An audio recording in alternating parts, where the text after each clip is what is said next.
and I might frog it. Ooh, it's really cozy. Hi guys, welcome back to my channel, Knee Knits. My name is Amy. I love to talk about all things knitting here, and today we have podcast episode number 13. So today I'm going to be going over what I've been knitting and what I've been working on, what I've finished, what I've started. If you're new here, just a little bit about me. My name is Amy. I full-time am an engineer, but I love to knit as my main hobby and post videos here on YouTube. I also post a lot on Instagram, same name, Any Knits. The Any unofficially stands for New England, where I was born and raised, still living here close to Boston with my husband Nick. And yeah, I'm just here to share all of my knitting projects with you, maybe give you guys some inspiration, some insight on the knitting process. I am a left-handed knitter. I knit English style. And yeah, we'll just get right into it. So it's been a pretty busy past 2 weeks for me. So last weekend, like 2 weekends ago, was the Taylor Swift concert in Foxborough, Mass. And me and my sister had tickets to go. So she came into town. She doesn't live in Massachusetts anymore. I was hosting her. We visited my parents that are still in Massachusetts. So a little off routine, but still managed to squeeze in a lot of knitting. Now, I recently just finished my poppy tee. So this is going to be the first thing I'm going to be talking about today, my main finished object. Let's try to get it in the camera so you guys can see. So I'm not wearing it because I wanted to talk a lot about how the project went, and there's a lot of things I wanted to show you that are going to be a lot easier to show you with it off my body instead of on. But yeah, so this is my poppy tee. It is a pattern by Petite Knit. I knit this with Kelbourne Woolens Mojave in the color Electric Blue, and I followed the suggested needle size for the pattern, which is a 3.5mm needle for the body and a 3mm needle for all of the ribbing accents. The suggested yarn is sort of a light DK sport weight cashmere. Cardiff cashmere is the suggested. So I wanted to go for not only a cheaper yarn, but a yarn that was going to be more suited for the summer, because this is a t-shirt and I just don't find a lot of practicality with thick, cozy, like warm t-shirts. My arms get coldest the fastest. So if I'm looking for warmth, I'm going to go for long sleeves. And if I'm wearing short sleeves, it's going to mean that it's warm out. I'm not going to want something like really thick on my body. So that led me to the Kelbourne Woolens Mojave, which I mentioned last podcast, but didn't really talk a lot about in terms of like what the yarn actually is and how it knits up. So I'm going to talk about that now. So this is what I have left of the Kelbourne Woolens Mojave. It is a 60% cotton, 40% linen blend yarn. It is technically a 5-ply yarn, but it's like each ply is made up of 2 finer plies. In fact, the website actually says it is 5 sets of very fine 2 plies. So it kind of reminds me of like embroidery thread with how it's like plied up. It's pretty plump, and I'll just show up close here. I might overlay like a better video of me showing off the fiber and the yarn.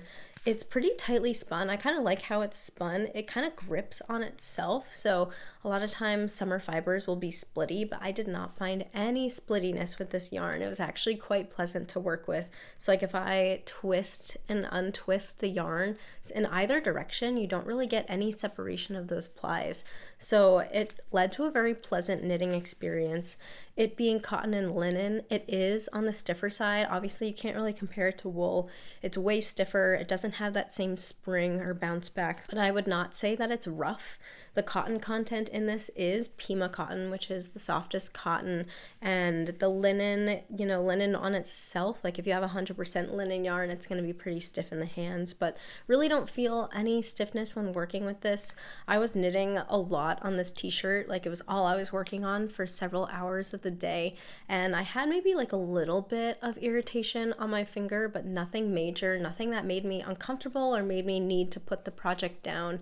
So overall, very pleasant experience with this yarn. And I'm not normally a summer fiber person. Like if I were stranded on a desert island and had to pick between summer fibers and wool to knit with for like the knitting experience, I would choose wool 100%. It's just much more enjoyable, smooth, bouncy, and it gives more like elasticity. this kind of has that like ropey feel that a lot of cottons have, but in a good way. So the suggested needle size for Mojave is 3.5 to 4 millimeter needles.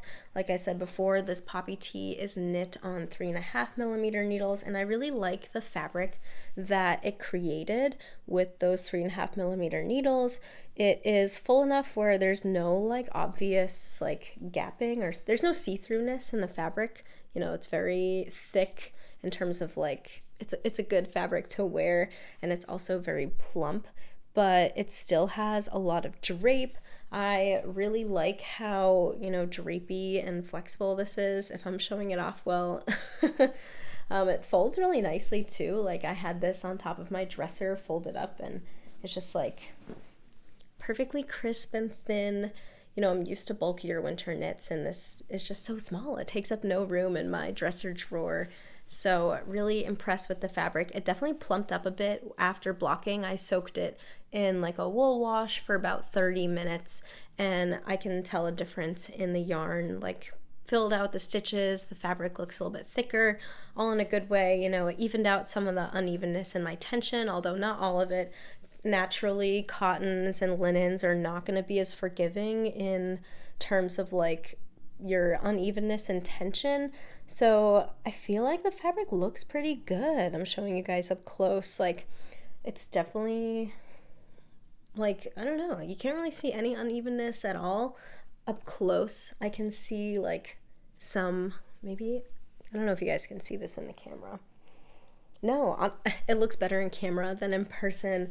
But yeah, really impressed with the finished fabric. Would definitely use this yarn again for a summer knit in terms of the knitting experience. Now I can't really say much for wearing this. I have not yet worn it for like a whole day or worn it with an outfit to see how it wears, but first impressions, I'm impressed. So that was all I could say about the yarn.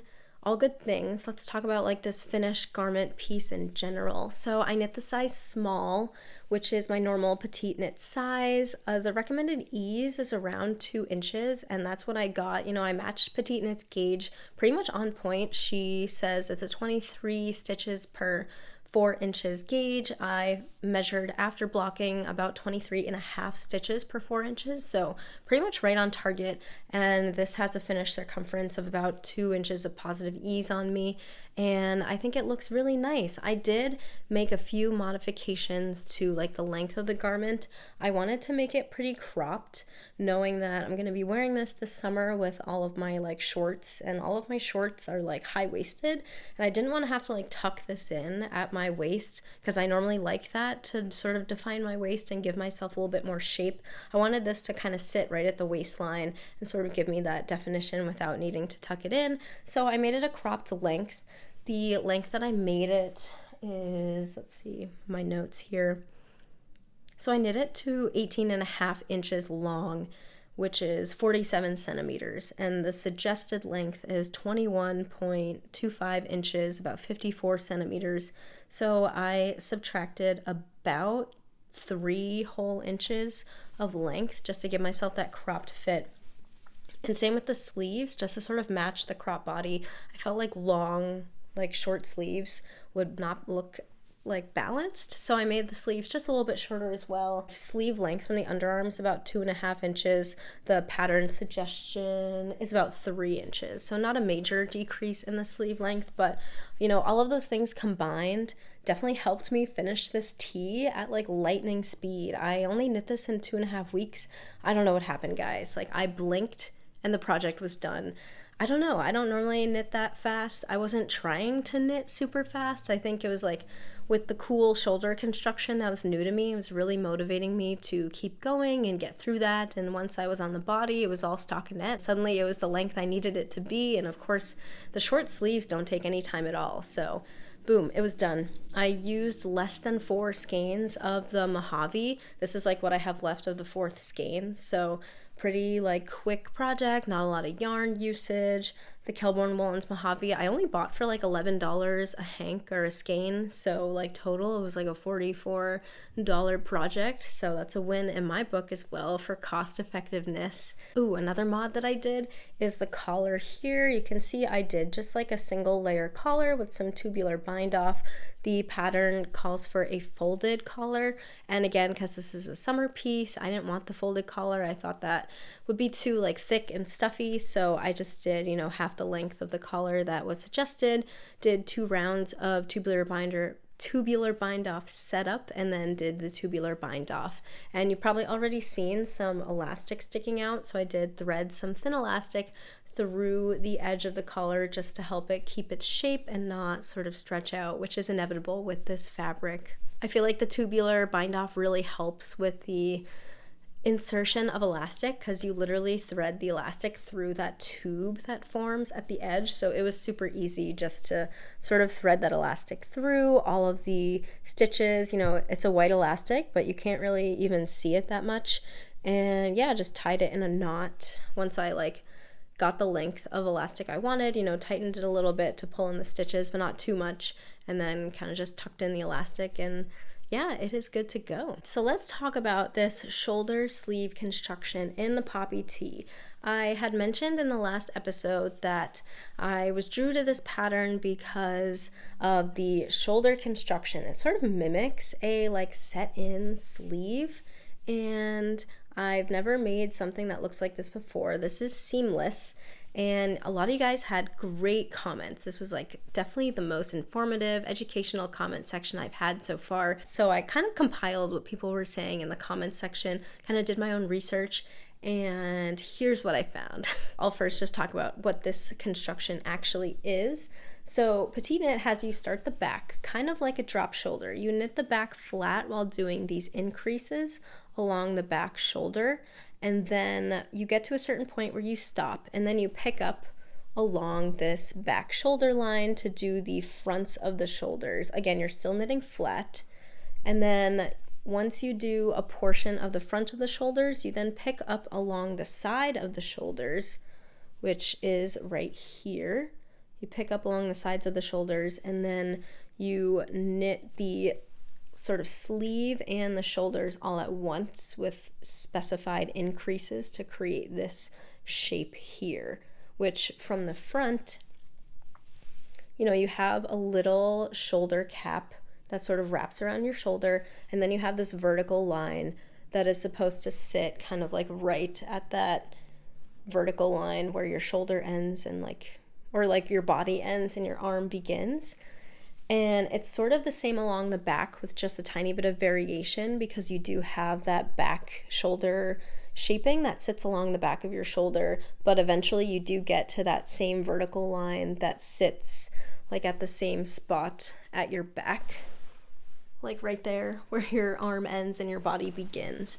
So many of you guys in the comments said that this is super similar, if not the same, as the Coco Knits construction method known as English tailoring, which has been made pretty well known by Julie Weisenberger of Coco Knits. Now, there is a book I believe that you can purchase that sort of goes through this. I did preview it on the Coco Knits website, and it looks pretty much exactly the same. You have that sort of back shaping of the shoulder. You pick up on either side of the shoulder. You're still knitting flat until you pick up for like the shoulder cap, and then you join in the round eventually at the neckline. And the main defining point of this English tailoring sort of seamless shoulder method is that this slanted shoulder line sits on your back. It does not sit at the top of your shoulder. I was trying to look up some patterns that had this. They're a little bit harder to find. I think the English tailoring method has a lot of different names, and it's not exactly like well known with that name, English tailoring, but the thing you have to look for in the pattern is that shoulder line being at the back of the shoulder. So obviously Julie Weisenberger of Coco Knits has a lot of patterns that utilize it, including Rosa and Neve. I also found out that Julie Hoover makes a few patterns with the sort of construction. One of those patterns that utilizes it is called Heart. Now, another interesting sort of set-in sleeve mimicking construction that was discussed in the comments is the contiguous sleeve, or the contiguous set-in sleeve. Now, this is a little bit different, and this is not what the poppy tee is. So remember how I mentioned that the English tailoring uses the shoulder line at the back. Now, the contiguous set-in sleeve actually has the shoulder line sitting right on top of the shoulder. And Petite Knit has actually used this other method in some other patterns, including the April cardigan, the Aros sweater, and the Terrazzo sweater. Now, I've knit the April cardigan. I actually pulled mine out of my closet to show you guys, just to give you guys a visual of the difference. So the April cardigan, and I think it's going to be easiest if I put this on to show you on my body. So the April cardigan has sort of like a panel that goes across the top of the shoulder, and the sleeve cap sort of builds out from that top panel. So let me rotate and show you guys.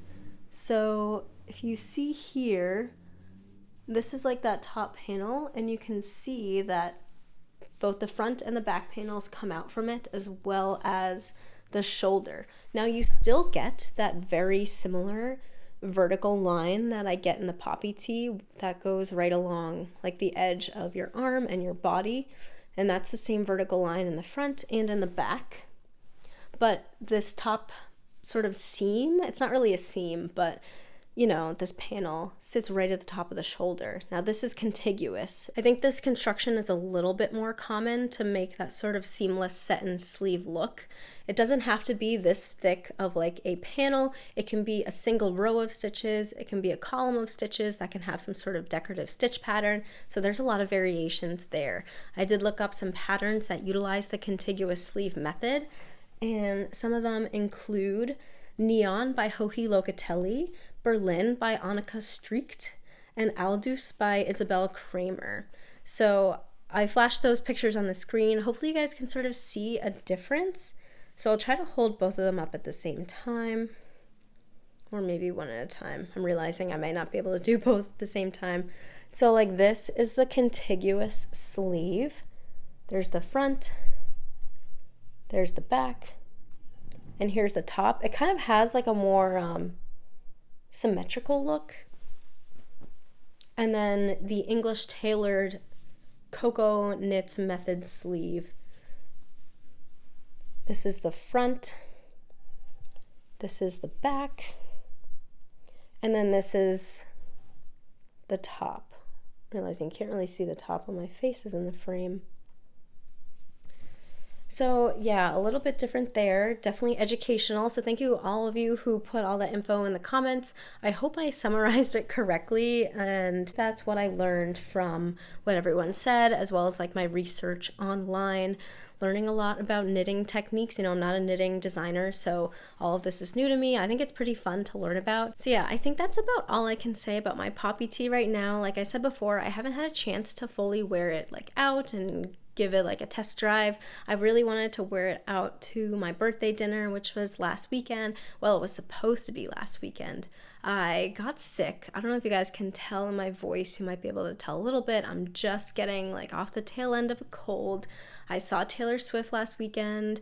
It was the rain show. If you guys are Swifties, you guys might have seen that at Gillette Night 2, it was absolutely pouring rain the whole night. No one ever expects you're gonna basically perform like in a shower. It did not let up. So yeah, I ended up catching a cold, I'm assuming, from that, and I'm just getting over it. And that was right before my birthday, so I was really sick on my birthday. Nick was going to take me out to dinner. I was going to wear this shirt, but we postponed that to next weekend. I'm still planning on wearing the shirt, so after I do that, I will give you guys an update on how it wore, how it feels in terms of like temperature regulations in the heat, and yeah. There's my poppy tee. Definitely recommend the pattern if you're interested in something different and something summery. The Mojave yarn definitely works really well for it. I said last episode that Sanis Garn Duo I think would also work really well for it in terms of like getting the same gauge and stuff and still being a nice summer blend fiber. So one of my major works in progress right now is my Whitmoor Cardigan. This is a pattern by Amy Loudon. It is a circular top-down yoke lace cardigan. I am knitting this with Sorella Yarns Classic DK in the color Townhouse from their Autumn in New York collection. So as you guys can see, or maybe not, because I'm definitely holding it up weird. Oh yeah, that's a good angle. So I have finished the lace yoke and I have added some short rows to the back. So that's what we're going to talk about here. So I talked about before how this pattern does not have any short row shaping, and I wanted to add some because I find that just makes everything better in terms of wearability, you know, raising the back of the neck. So I did a lot of research on how to do that. Now, this circular yoke lace pattern starts right at the top, right after the ribbing. So a lot of circular patterns will have you do short rows right after the collar before like the circular yoke begins, but that would have definitely disrupted this pattern. So I chose to do them at the end after the yoke was finished before I split for sleeves. So I did lots of research, found lots of good resources on how to do this. Let me just see, what did I actually look up? So you guys can also look it up if you need help. So there's a blog by Susanna Winter, another blog post by Knititude, and I also watched some videos by Maria Zuzana and Sun Dragon Tips and Tricks. So those will all be linked in the description, so you guys can check those out if you need to, but just wanted to reference my sources for figuring this out. So the goal is to raise the back. You want to create sort of like, it depends on like your bust differential. Like if you have a larger bust compared to like the rest of your body, then you might want a little bit more of a wedge than if you have like a smaller bust differential. So I was just looking at some patterns that I had made and I liked the fit of, and they had on average like a 1.5 inch like difference in the back to the front of the neck. So I knew I wanted to make my like short row wedge about 1.5 inches long. So I use my gauge to calculate, you know, if I want to make 1.5 inches, how many rows is that? I calculated about 10 rows. So I needed to do 10 short rows around my circular yoke. And based on the resources that I was looking up, it's recommended to do those short rows around about 75% of the circumference of the circle you're knitting. So that actually brings that wedge, all the way past the arms and sort of just slightly into like the front. This is what I ended up with. I added a lifeline right before I started the short rows. It's pretty consistent around the back until it kind of tapers out towards the front and sort of over the sleeve. It might be hard to see because I did already split for sleeves, but the short rows did continue like onto the sleeve.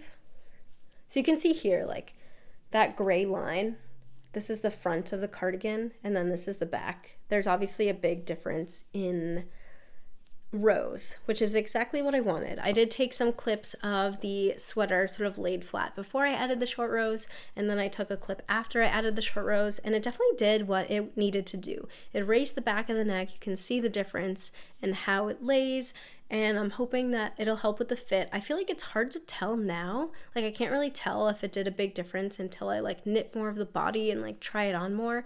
But overall, adding them was not too difficult.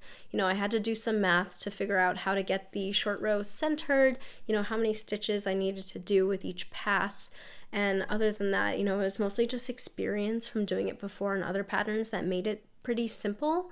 Now, one thing I noticed, it took up a lot of yarn because I'm doing it across the whole circumference of the cardigan because I have to do it right before the sleeve separation, whereas in a lot of other circular patterns, like I said before, you'll do short rows at the top of the collar where you don't have a lot of stitches on the needles, so therefore you use less yarn to get that same wedge to raise the back of the neck. So I feel like that's one disadvantage of doing it right before the sleeves split off, because it takes way more yarn. It was a lot more knitting than maybe I expected. This being the first time that I ever did that, I feel like it went pretty well. I definitely know a lot more to fix it for next time. Yeah, that was my experience adding the short rows. Let me try this on to sort of show you, although again, like I said, it's hard to tell.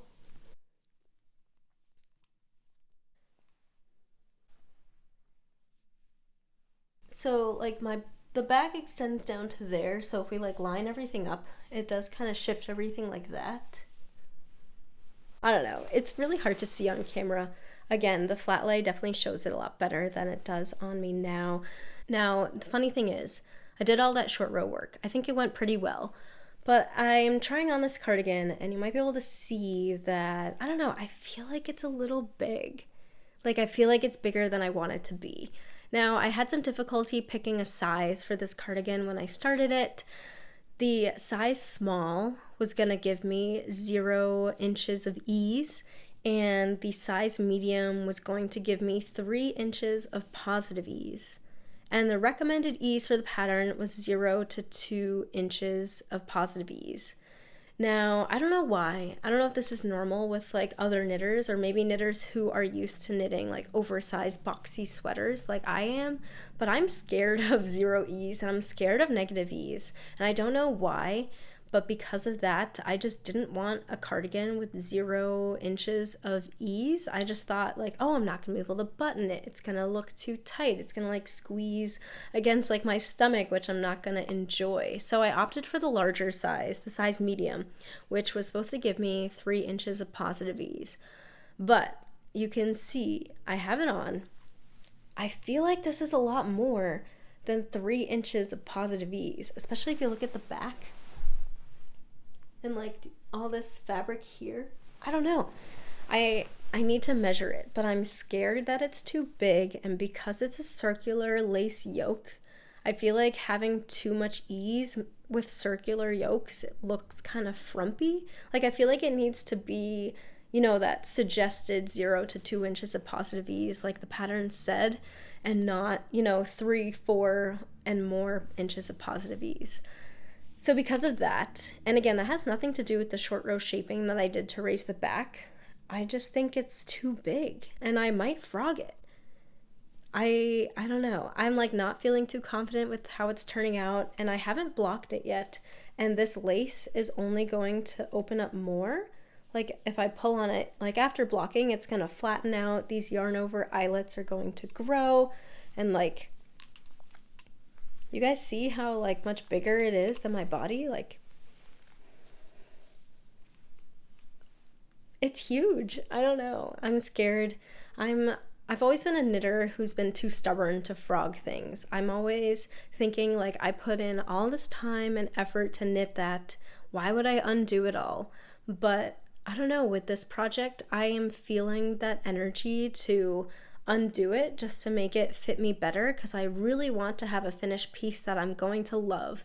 And this is my first big like hand-dyed yarn purchase, although I've made another sweater with hand-dyed yarn since. This is like my first time I purchased hand-dyed yarn and finally using it.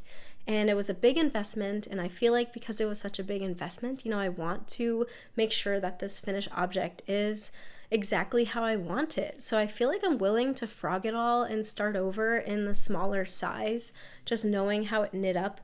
I'm not going to do that or make that decision until I block it. My plan is I'm going to knit a few more rows, put it on like a long barber cord, and then wet block it and see how big it actually gets, and measure it with a measuring tape to actually calculate how much ease it has compared to my bust circumference. You know, like I'm looking at it, I know it has a lot of ease, but I couldn't tell you in inches how much ease it has. So I really want to calculate it. And I did a gauge swatch, and the gauge swatch, you know, should have given me just 3 inches of positive ease in this garment, you know, according to my gauge and needle size. So maybe I'm also confused why it ended up so big. And it's superwash wool. It's 100% superwash. So it's only going to get bigger with wash and wear. So yeah, kind of a sad story to this cardigan. I mean, it looks beautiful. I love the yarn. I love the pattern. And I feel like part of that makes me want to frog it more, because I know it's going to be such a pretty piece and I want it to be perfect, and that frogging it is going to be worth it. So yeah, this is my Whitmoor cardigan. I'm sorry to be a downer about it and say that you might not see it next time, but I will restart it. You know, I can't tell once I frog it and have all the yarn if I'm going to immediately recast it on, or if I'm going to like put it aside, work on some other projects, and maybe get back to it at a different time. But we'll see. Oh, it looks so good on camera. I'm looking at it now. I'm like, oh, I don't want to frog it, especially all the short row work. But like I said, my short row work, I learned a lot and learned a lot of ways to improve it. So it'll just give me another opportunity to try it again. So yeah, this would be my first major like frogging project, like, or first major time frogging a project. Did I just say the same thing twice? I don't know. You guys know what I meant. So yeah, that's that. All right, my next work in progress is behind me. You guys have been looking at it this whole time. It's my Moonstone plaid blanket by Two of Wands. I have been knitting this as a commission for my Nana, and this is a free knit blanket pattern. It's sort of more of like a throw size, and I finished the knitting portion. So it's a big rectangle with garter stitch all over. You just do these big stripes, and then the steps after that to create like the plaid look, you weave like doubly thick strands of the yarn through all these garter bumps to create sort of the plaid look. So yeah, I finished knitting it. Not much to show you guys because it looks pretty much the same as last time. I'll try to show it all on camera. This is in Lion Brand Hue and Me, which is a 80% acrylic, 20% wool blend yarn in a bulky weight. So I knit this on 15 millimeter needles, very chunky. It was really fun to work on. The colors I'm using are Salt, Shadow, Werewolf, and Desert. So nice neutral palette. And yeah, I'm gonna steam block it before I do the plaid. It's gonna really stretch out the garter stitch. And it looks really good. It's really cozy.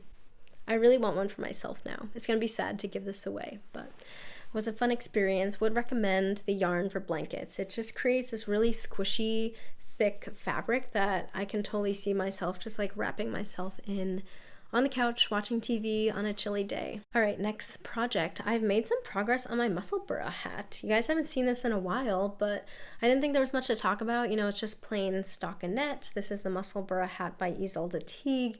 It is where you start at one crown and you knit this really long stockinette tube, and then you finish the other crown, and then you fold it in on itself to create this cool kind of versatile beanie.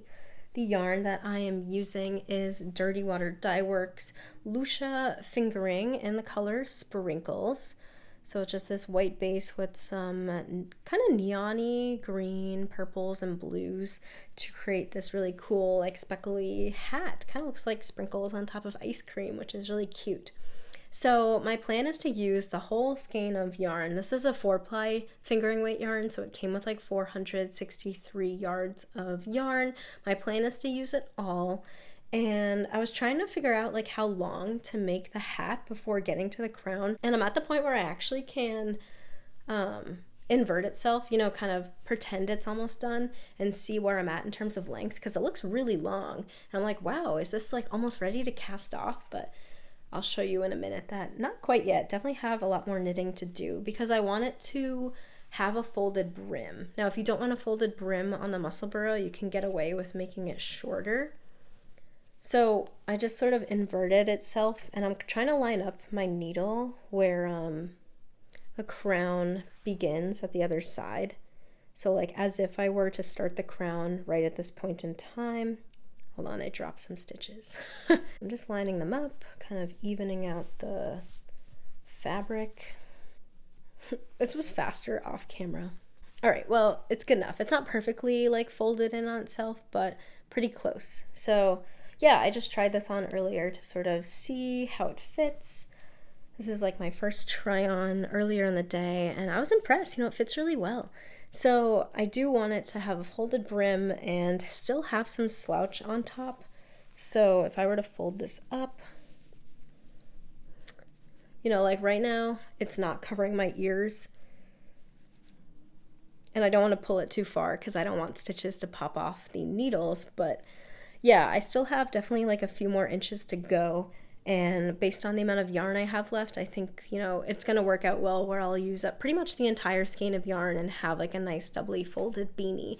So yeah, really impressed with this pattern. I'm looking forward to making more in the future. I got a ton of progress on this at the movies over the weekend. Nick and I saw the Super Mario Brothers movie, which I know it's been in the theaters for a while, but we finally got around to seeing it. It was really cute, really funny. I'm not like a huge Mario person, but Nick grew up playing all the games, so he said it was very nostalgic for him and he really enjoyed it, and I enjoyed it. I mean, it was a funny movie and it was really cute. So yeah, I got a lot done recently, but before that, I hadn't really knit on it much. But it's a great, transit project. Good project when you just want some stockinette, or a good project when you want some nice like wool to work with. I feel like after knitting the poppy tee with the cotton linen blend, I just craved working on like a nice squishy wool project. So the Musselburgh Hat, the Whitmoor cardigan that I was working on, those are both nice like relieving projects that felt comfortable in the hands and were just like catching up with an old friend, So there's my Musselburgh. We'll see when I get done with it. I feel like because I made a lot of progress on it recently, I'm like more motivated to work on it and try and get to the crown. So we'll see how that goes. All right, we'll get into some new cast-ons. I have 2 to share with you guys. So I started another pair of socks. So you guys know I've been working through the Handmade Sock Society pattern bundle for season 2 by Helen Stewart. It's a collection of 6 sock patterns that all have some sort of texture or lace or like fun design. So I started the shell cottage socks. These are super cute. They have these like columns of knots that I guess kind of look like shells. Can kind of see them stretched out a little bit here. And the yarn that I am using is Birch Sock by Birch and Lily Fiber Co. This is in the color Euphoria. It's this beautiful, very light purple speckled yarn with sort of dark purple and dark green, and then kind of some like surprising colored speckles. Like there's some royal blue in here. Do you guys see the blue right there? So yeah, super cute. Been loving the speckles. For the accent color, I am using Birch Sock in the color Serendipity. You guys may recognize this. I just finished my other pair of socks from the Handmade Sock Society pattern bundle with that purple yarn that were the Cliff Walk socks. I'm actually wearing them right now. You can't see them, but I'm wearing them. So yeah, really fun coordinating little sock color combo. I really like the look of accent colors on like the heel, cuff, and toe. I feel like it makes the sock look more polished. Definitely going to try to do that more often with my socks. I'm working on magic loop on US 1s. I have said before that 9-inch circulars are what got me into sock knitting because I just found it way more comfortable than magic loop. However, I seem to be reverting back to magic loop after doing a ton of socks with the 9-inch circulars. I feel like it's because of the like textures and the patterns that I'm doing on these socks. They take more like maneuvering with the needles, and the long needles give me much more leverage and comfort with doing these like intricate stitch patterns compared to the tiny 9-inch circulars. I still think that the 9-inch circulars are preferred for me when I'm doing vanilla socks, just plain stockinette. But after doing some of these textured pattern socks, I think the magic loop is going to be my preferred method, just so I have more movability with the needles and more leverage there. Like the other Helen Stewart sock patterns I'm doing, they are all top down with a slip stitch heel and gusset. This specifically has an eye of partridge heel, which is really pretty, just sort of alternating the slip stitches to give it more of kind of like that waffly lattice look. They all have the stitch pattern that goes all around the top leg of the sock, but then only continues on the top of the foot. The bottom of the foot is just stockinette. I feel like that makes it go by really quickly because once you get to the foot, like the hard work is done and you're just doing the pattern on like half the amount of stitches and the other half is like stockinette that you can just fly through. So really fun sock pattern. Doing the size medium, which is 64 stitch cast on, like I'm doing with all of them. These socks are coming out a lot tighter than my Cliff Walk socks, which were lace, where these have knots that kind of like, they're not cables at all, but the same concept of the cable where it like tightens up the fabric a little bit, these knots tighten up the fabric a little bit, so my sock is a lot tighter than the lace patterns with the yarn overs that spreads out the fabric a little bit more and makes it looser. So just learning more about the gauge with socks. I'm hoping these block out kind of looser because it's definitely a bit snug around my ankle, but still wearable. All right, so I have one more work in progress to show you guys. It's another new cast on, and it is the Cumulus Tee by Petite Knit. I'm knitting this in Knitting for Olive Pure Silk in the color Dusty Artichoke. Now, the Cumulus Tee I've always wanted in my wardrobe. It just looks like such an effortless, nice top to have. It has a pretty shallow v-neck, which I like. I'm not a fan of deep v-necks. I love the I-cord edging, and it just looks so like pretty in the pure silk, which is the recommended yarn. You know, anytime I see someone on Instagram or YouTube with the Cumulus Tee, like they're wearing it, it just looks so gorgeous. So I knew I had to make one. I picked up some Knitting for Olive at a local yarn store to me in Salem. I wasn't planning on getting the Dusty Artichoke, but it was like the most exciting color to me. Like, I don't know. I saw it in person. I was like, oh, I definitely need that. It's just so pretty. I feel like it's flattering on like a lot of different skin tones, and the sheen or like the shine that you get from the silk just looks really nice in combination with this green color. So Cumulus Tee is a raglan construction, so you knit flat to create the v-neck, and then once the v-neck is formed, you connect to knit in the round. Now, if you follow me on Instagram and follow my stories, you know I had such a time with this raglan. Now, knitting flat, a lot of purling. This is knit on 3mm needles, so really small gauge. And I don't normally have issues with purling. Like, I don't love purling. No one loves purling, but I don't actively dislike purling. I think I just do it. It's part of knitting, and I'm not really one to complain about it. But for some reason, I could not stand all the purling with this silk on 3mm needles. I don't know if it's the needle size or the yarn, or honestly it's probably a combination of both, but I just found it very like straining on my hands. I found it like my tension was rowing out a little bit. Rowing out is where, you know, your purl rows and your knit rows have dramatically different tensions, and you can see that in the finished fabric. Honestly, it's not that visible.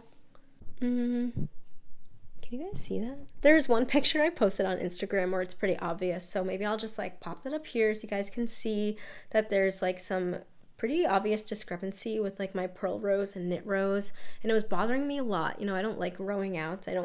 No one does, but I was just very frustrated by it, and because of that, I knew I needed to get done with the knitting flat as quickly as possible. I felt like if I put it down, I was not going to want to pick it back up for a while, and I do want this tee to wear somewhat soon, so I was like, all right, let's power through this yoke.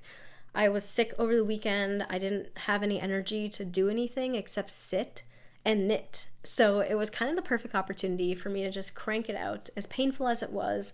So I spent the whole long weekend knitting the raglan yoke flat. Finally got through it all, joined in the round, so now we're at a happy place with the Cumulus Tee, but it was not a very happy start. And honestly, I feel like because I dislike that process so much, and knowing that it was mostly the yarn, I feel like I can say I don't really like working with the KFO Pure Silk. I don't know if that's like a common feeling. I know KFO Pure Silk is like one of the top like recommended summer yarns for a lot of knitting patterns out there. People talk about it all the time. I feel like every other Instagram project is using it, but do people like using it? I don't like using it. This might be the last time I use it. The silk has absolutely no like spring and bounce back. It's just like, it's just a cord. It's also very splitty. I'll show you guys. Like, you can see here at the end, it's like naturally separating. And I found that a lot while knitting, that it was just separating and splitting on me more so than any other like summer fiber that I've used. And yeah, because I don't know, I just haven't enjoyed working with it. So I feel like the only thing that would motivate me to work with it again is the finished fabric. It's a beautiful finished fabric. It's so drapey. You can't really see it right now in the yoke that I have, but once I'm finished with the t-shirt, I'll show you guys how it drapes and stuff. At least from what I've seen online, it just looks really nice on the body and the way that it flows and falls, and the color selection is really nice. But yeah, knitting with it was not fun. All that aside, I think it looks really good. I feel like, you know, it's gonna be pretty once I get to wear it. we'll see how the body goes. You know, it's all stockinette, so it should be more enjoyable, but it's still with the silk and it's still on 3mm needles, so I don't know if it's gonna be my most favorite project that I've ever worked on. This is definitely like looking forward to the finished project, not really the process. That's my Cumulus Tee. I know a lot of you guys have knit it. Let me know your thoughts of it in the comments. I feel like a lot of you guys messaged me on Instagram and were like, oh yeah, the Cumulus Tee, the bane of my existence. So that's everything I've been working on. I do have one acquisition, so I really wanted to try Santa's Garn Tin Line. Lean or Line? I'm not really sure. When I plugged it into Google Translate, it told me lean, but I've heard everyone else call it Line. But I got some. Ooh. So Santa's Garn Tin Line is the fingering weight version of Lean, which is a cotton viscose linen blend. It is 53% cotton, 33% viscose, and 14% linen. I knit my Anchor summer shirt in the worsted weight Line and really liked it. Really liked the fabric, really like knitting with it. It's just all around a great summer fiber. And I really want to try the fingering weight version because I find the worsted weight just a little bit too heavy to wear in like the midst of summer, and so fingering weight seems perfect. And I have a few ideas about what I want to knit with this. I got 3 balls, which should be enough to make me a tank top. Tori Knits NYC recently put out a tester call for her Queen's cami. I really like the look of that one. I like how it has sort of like a shallow v-neck. It has some sort of like waist shaping. I really like how it kind of flares out at the waist and it looks bra friendly. That's in testing right now. I'm not testing it. When that pattern gets released, I want to see how it looks on other people who made it and might make that. There are obviously a ton of other fingering weight summer tank tops out there, you know, some really nice lace ones by Sari Nordlund. There's a lot of options that I could make, so haven't really decided yet. This is in the color Pearl Gray. It is, you know, kind of like a neutral, cool toned gray color. It feels really nice, feels really soft. It's very shiny. It has like the same amount of shine as KFO Pure Silk. Looking forward to working with this. I ordered this from Mother Knitter online. They're based out of New Jersey. I know Santa's Garn is somewhat hard to find in the US. So for my US folks, I have found it online from Mother Knitter in New Jersey and Wool & Co., which I believe is in Indiana. And they both ship, you know, throughout the whole United States. So yeah, that's where I ordered mine. Pretty cheap because, you know, it's cotton. Only needed 3 balls for a garment for me. So quick little purchase. Looking forward to working with it in the near future. So yeah, that's pretty much all I have to say for today. Thank you guys so much for joining and listening and knitting along. And I will end the video here. Hope to see you guys next time. Bye.